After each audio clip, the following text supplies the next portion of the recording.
Hi everybody, Steve DeLaviaga with Rise. I am here with the Jillian Batchelor, the #1 female real estate agent in the state of Nevada.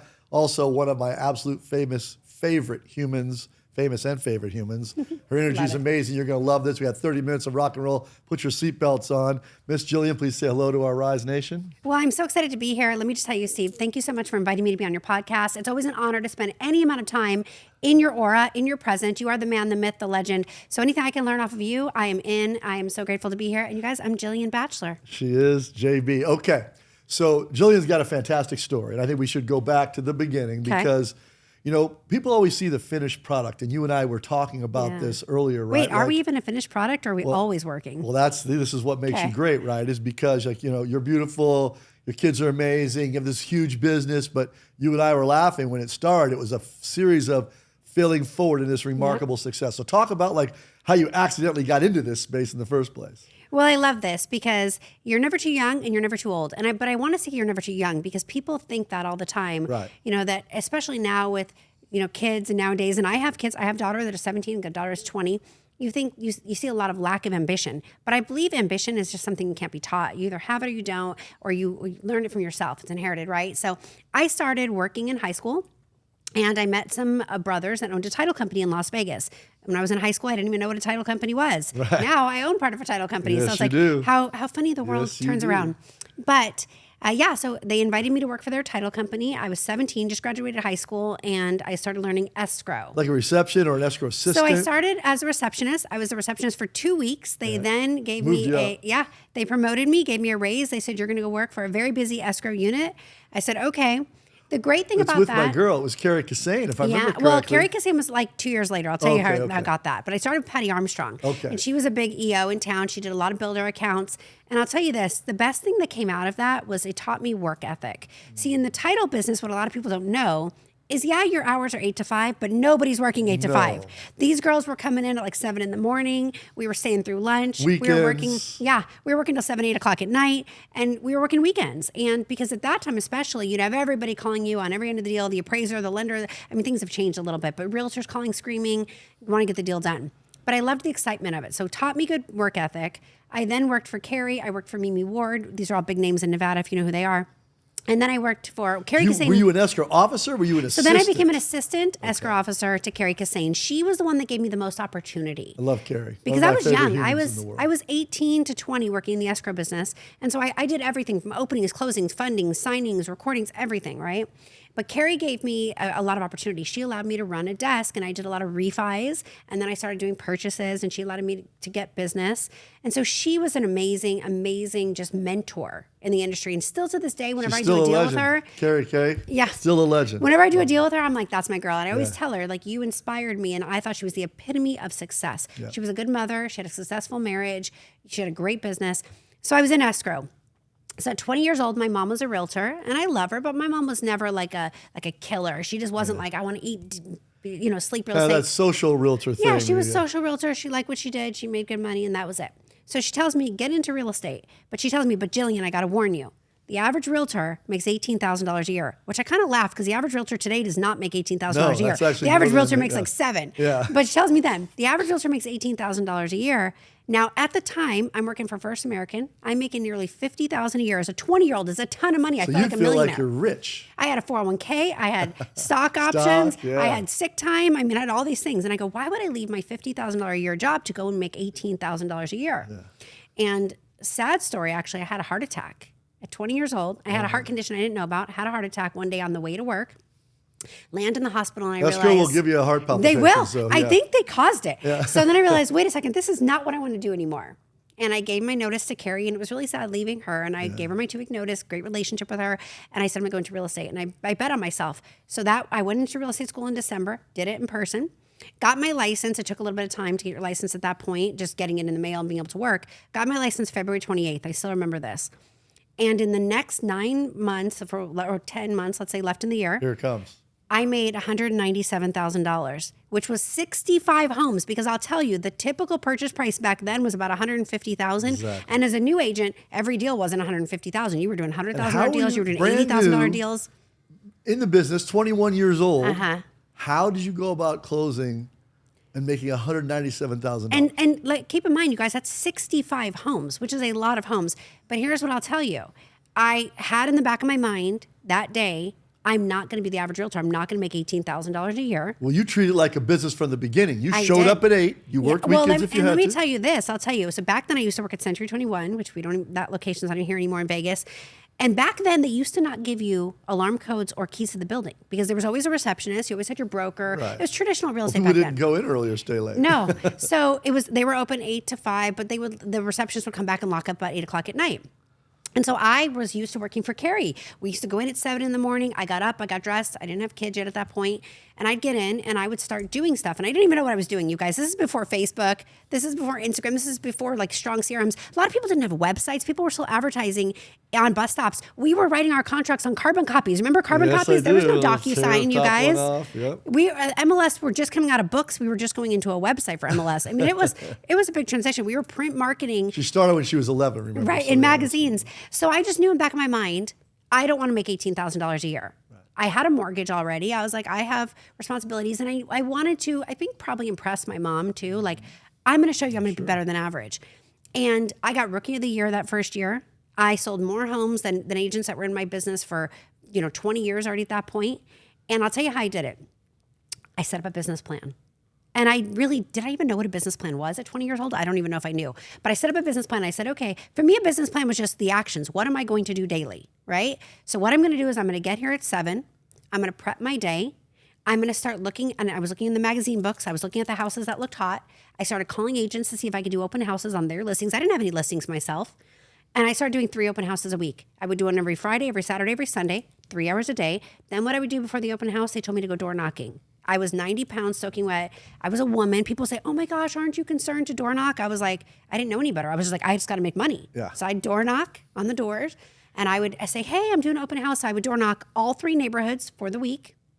I would follow up with any open house leads from the week before. And I would ask anybody in the office, is there any marketing I could do? We used to print little 5x5 postcards with one tiny picture the size of a quarter of the house, and we'd mail them out. I'd go, can I mail a neighborhood? Because they would give us the postcards, but you had to pay for postage and printing. And I would mail to these neighborhoods. Everybody else's success, just sold, just listed, just sold, just listed. Yeah, their listings, but you market and then I would sell your them. name. Yes, ma'am. And I would say, can I door knock the neighborhood? Can I do an open house? And I did open houses differently. See, and I say this because it's still important to this day. I still have agents that complain about the open house signs. And back then they were the big clunky metal ones. I put out 20 open house signs at every open house that I did. I wanted it grill up. I love when agents are like, I just need 5 signs. I wanted them up every street, down every street. I would stand out there. I would put balloons on them. I would do like the little sign spinners, anything to grab attention. Then I would tell all the neighbors, I would say, when you come to my open house, I was ready. I'm going to have data for you on the entire neighborhood. I was pulling comps, just printing black and white stuff. I'd put together these little booklets for them. And I would have little cookies, little bags, little swag. Every little person got something when they left. Then I started tying it into a charity. And I started telling people, hey, if you come to my open house, for every person that comes, I'll donate $5 to Safe Nest if you just come. Or Shade Tree. If you just come, I'll give you $5. $5, I donate it. Or I would ask them, I've done this with wedding dresses. I would collect wedding dresses and I would do it for a charity that would help create these little wedding dresses into burial gowns for little babies that have passed away. I'd always had into a charity. So people liked the fact, oh, she's doing good for the community and she's working. Long story short, 9 months in the business, did 65 transactions. Closings. Developed a team the next year. My second year in business, I had the 17th largest team in the Century 21 system in the whole country, which Century 21 was a very big company back then. And Money World, yes it was. And I had the 17th largest, and I was on a national stage. I would go to their national conventions, and they would say, you have the 17th largest team, and I was 21 years old. And I loved it, and I hated it. Yeah. I loved it because I didn't know what I was doing, but I hated it because it was a lot of babysitting with agents. Yeah. They wanted to make the money I wanted to make, but they wanted to come in at 12 and go to lunch with their friends, and then leave at 3 to pick up their kids, and then go do their dry cleaning, and do all these things. And they were like, well, why am I not making the same amount of money? Well, you're working 2 hours a day, and I'm working 12 hours a day. If we worked at Walmart, we each made $10 an hour, but I worked 12 hours, you worked 2, who'd make more money? That's just what it is. So there was no special sauce. There was no secret. It was work ethic and determination, Steve. What I love knowing you, how I know you now, right, is you just would have been that whirlwind of energy, of emotion, of just passion to go make sure you could not fail. When you heard the average agent made 18,000. That basically made your ears hurt, didn't it, to hear that? Yeah, I You're was like, I'm "That's never awful. going I'm to do not that. gonna do that. No. So in your mind, okay, if I get there at 7, do what I need to do. And see, as you built it, the other thing was funny too. You were almost successful before you were ready because you didn't really know why. Back then, you didn't have a CRM that you no focused on. systems. You I didn't had have a notepad. strategy or a standard for the agent you brought. Oh, you want to come on board? Okay, good. Here's what you do. Because you thought everybody would be like you when you're 21, 22. That's what you think, right? Yep. Then you realize these people don't work. Oh my gosh, I made no. more money myself. So now you start doing that. What was your evolution? Take me to like 25, 26. Because now you've got, Yep. I know, married, children are coming into the world. Yeah, Walk me through that. So I have 3 kids. All of my kids were born and raised in real estate. Now, one thing that I did do, and I don't want to knock anybody for doing this, but I want to be clear. From day one, I looked at this as a profession. And I never brought my kids to work with me. I mean, my son, when he was an infant, if I was just in the office, I'd bring him in the baby carrier, but never did they go on a showing. Never did they go to an open house. Because if you went to your doctor's office, does your doctor have his 4-year-old toddler running in the office with you? You go to your CPA's office, your attorney's office. You go even to your mechanics. They don't have the kids running around. So I looked at this always as a profession. I don't mean that to knock anybody, but I thought if I always walked in with a professional mindset, when a mommy goes to work, mommy goes to work. The other thing is I told my kids very clearly, when I leave to go to work, if I was working in a casino and you called me at 3 o'clock because you left your lunch pail at home, would I be able to be like, hey, MGM, I got to leave real quick. Yeah. I got to go get my kid's lunch pail. I'll be home. No, they would fire me. Yeah. I'm here to do a job. So my kids knew very early on, unless it's an emergency. Don't call me for the lunch pail, Yeah, kiddo. if you get hurt in school, definitely call me. Yeah. But if you forgot your jacket or you forgot your PE clothes, there's consequences to that. Mommy's at work. Yeah. I can't just leave and run around.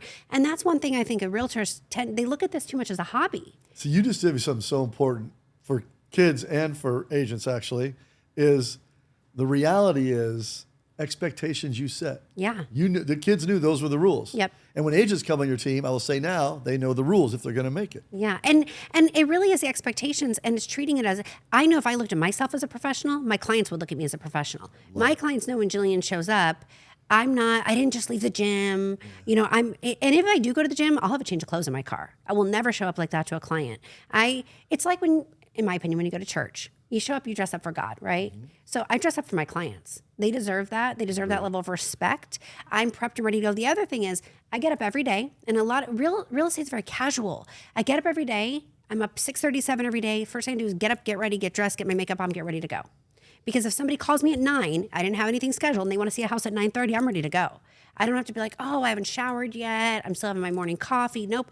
It's a routine. It's consistency. I love it. Like if you wanted to have a hot body, you couldn't go to the gym one day a week. You have to go 7 days a week. It's consistent. So to get to the evolution, so I started my team. I grew it, had a lot of agents. Then I dismantled it because I didn't love it because I didn't have great systems in place. Yeah. And I'm not afraid to admit that I was failing 25, forward. who does? And I would tell you at that point, I was making a ton of money and I was a good earner, but I was not a good business owner. There's a difference. Very much People so. confuse, if you make a ton of money, you think, oh, I'm running a business, it's great. No, you're a high net worth person, or you're a high earner or high achiever, but that doesn't make you a business owner or a good business person. It's not even what you make, it's what you keep. And people forget that. Absolutely. And the quality of your life. So I've dismantled the team a couple times. Good. And then I got into this funny world in Vegas. So market was going straight up while I was in the market. Then short sales came. I had never heard the word short sale. Love this I didn't know story. what it was because you guys, I was 26 when the short sale market hit. And I was like, what's a short sale? Well, you found out accidentally, didn't you? Accidentally. So I'll tell you, my first deal, the house doesn't appraise, and the seller is down $4,500. Now, most people would laugh. Here's what's Nobody funny, would but do this a is short the sale. first of it happening. So at 4,500, she's like, "What does that mean? I don't know what that means. Who then owns it?" Yeah. Oh Like, well, what do we do the with the bank has to $4,500? say yes. Well, who's the bank? Okay, Yeah. that's literally how you had to do Yeah, it. and like- we had to go negotiate with the bank, and I'm like, who pays the $4,500? Yeah. Like, what happens? I'll fast forward that story within 2 years because unfortunately the financial sectors were tanking and the Las Vegas market was tanking. Within a 24-month period of time, my first short sale, my lowest one was $4,500 loss to the bank. My largest one, the bank lost $4.5 million on one house. But I will tell you this, during that period of time, I learned short sales. I didn't even know what the word was. By year 2, I was one of the top 5 short sale agents in the city. By year 3, I was in the top 2 short sale agents in the city. And I was short selling agents' houses that were REO agents the year before that were making $1 million a year before that were now making $100,000, couldn't afford their bills. I did 450 short sales in 2 years. It's the other thing too. You hear what she said? She learned it. No one taught her. There was no school. Yep. You just dove in head first. Learned it. And this is in Vegas when 71% of the properties sold in '08 and '09 were distressed, either short sale or REO. Absolutely. Unbelievable. And so and here's what happened. Realtors were getting out of the business. That's when my mom got out of the business. She goes, I'm not going to deal with this. Because I'll tell you, back then, short sales, the average time frame was 6 to 9 months. You went through about 3 buyers because you'd lose a buyer, they'd go buy a foreclosure, or the market kept dropping, they'd buy something cheaper. Yep. You had to resell the property 3 times before you got paid. Yeah. The prices were dropping. Banks weren't paying full commissions. It was a pain in the ass, honestly. The only way to really make money was volume. Well, it was 70% of the market. You had to do it. So it's either you follow your cheese. Complain, yep. And you go with it. And since then, I have been a luxury agent. I've been a short sale agent. I've been an REO agent. I've been an investor agent. I've been an Airbnb agent. I've been a first-time buyer agent. I've been a downsized buyer or seller agent. I've been every agent. Whatever the market calls for is what I am. I love that. Because I'm going to move as the market moves. That's a nugget. Whatever the market calls for is what I am. And see, we all want to act like real estate is a market-driven career. It's a market-driven business. You better be in the market of the moment or you're not going to be able to earn any money. So you figure that out. You get through 08 and 10. Now you've been your luxury. Now you've seen things going up. You're killing it. I will say this. When did you start to realize you had this amazing energy, passion, influence, I call it, to attract people into your team, people into your operations team? When were you starting to figure out who you could be in this space? You know, that's a good question. I feel like I'm still figuring that out. I love it. And I want to say that humbly because, you know, I was looking at my stats yesterday and we have resumes and bios and all that stuff, right? And my assistant always puts on there, Jillian sold over 3,500 homes. Jillian sold over 3,500 homes. So yesterday I happened to be looking at my stats and my resale homes were on market. Resale homes were just about 2,906 homes. But my new homes, off market, flips and wholesales were almost another 2,000. So I was almost at 5,000 homes sold. Wow. And so I was like, wow, because I kept saying I've sold 3,500 homes, more than 3,500 homes. I'm nearly at 5,000. And then flips, personal flips, I was like, oh yeah, I've done like a whole bunch of personal flips. I looked at it. Personally, I've done 60 flips myself with my own money, not capital raised money. Yeah. Capital raised money, we've probably done 600. Right. For clients, I've done thousands. And so I started realizing like, oh my gosh, maybe, because you get a lot of self-doubt, right? Very few people have that resume of being in real estate from basically the early 2000s through to now and being successful in every single market the way she's done it. And one thing I want to mention is also having 3 kids during that time. Yep. Okay. So my daughters are 20 and 17. My son is 14. So I mention that because people say, oh, I'm a mom, I can't do it. I'm a single dad, I can't do it. Or no, you can do everything. You can do everything you want to do. Let's get into this as we got about 5-10 minutes left. Okay. I was raised by a single mother. I love that our business is 71% female. I love it. Okay. And what I love about you is you never let the things that can stop us on that side stop us. Right. Yeah. And is that because were you just always that way? Were you fierce in school and in sport?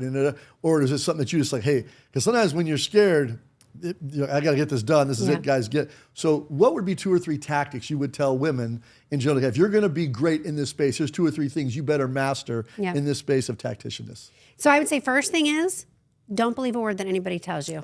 Don't believe it when they tell you can't do it, you shouldn't do it, you got to be a wife, you got to be, because I mean, as women, there's a lot of pressure. We got to still look good. We got to be fit, right? We have to still keep our household together. You still got to be a good mom, show up for your kids. You got to be a good wife. You still got to be a sex kitten. I mean, there's all these things you got to be, right? But why can't you also be the breadwinner? Why can't you also be the one that teaches your husband about investments? Why can't you also be the one, I'm trying to buy at least 1 home a year. I want to own 30 homes in my rental portfolio. Right. I'm trying to be a flipper. Now I own part of a construction company. Now I own part of a mortgage company, part of a title company. I own my real estate business. So it's like, why can't I have all of this? And it's not that I don't love men. I love men. Trust me, I love men. Men are amazing. But I want to walk in the room and I want to be Steve D. And so when I look at a Steve D and I go, aspire higher, but yes. Continue. I go, this is an amazing man, but I want to be Steve. I don't want to be under Steve. I want to be Steve. And graciously, I'll tell you. So number 1, don't believe what they say. Awesome. Number 2, get yourself in the rooms that you deserve to be in. And did you hear the word I say, deserve to be in? Well done. We as women want to second guess ourselves and think we don't deserve to be in that room because we're not a man. It's a boy's world. Because yes, you said that 71% of the market, of the real estate market is female, but most of the high achievers are men. The top 1%, 80% of that are men. is men. So I thought, but why?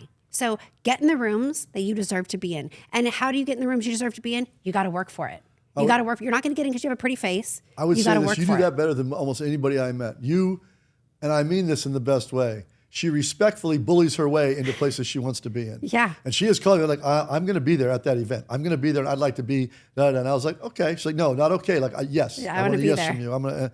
And what was funny was then when you're there, you don't just sit there in the corner. You literally go up and go, he's the best at open house. He did 5,000 deals. I'm going to go talk to him. Yep. This one. You actively, when you get in those rooms, give them some tactics to go do, because you don't sit there wallflower and just kind of sit back. I'm going to go meet the people that can help me get better. And that brings to my third tactic. You have to seize the opportunity when it comes. Many, many times we want to talk ourselves out of why we shouldn't do something. Oh, that's never going to work. Oh, we can't do it. I don't have enough money. I don't have enough time. I don't have this. I don't have that.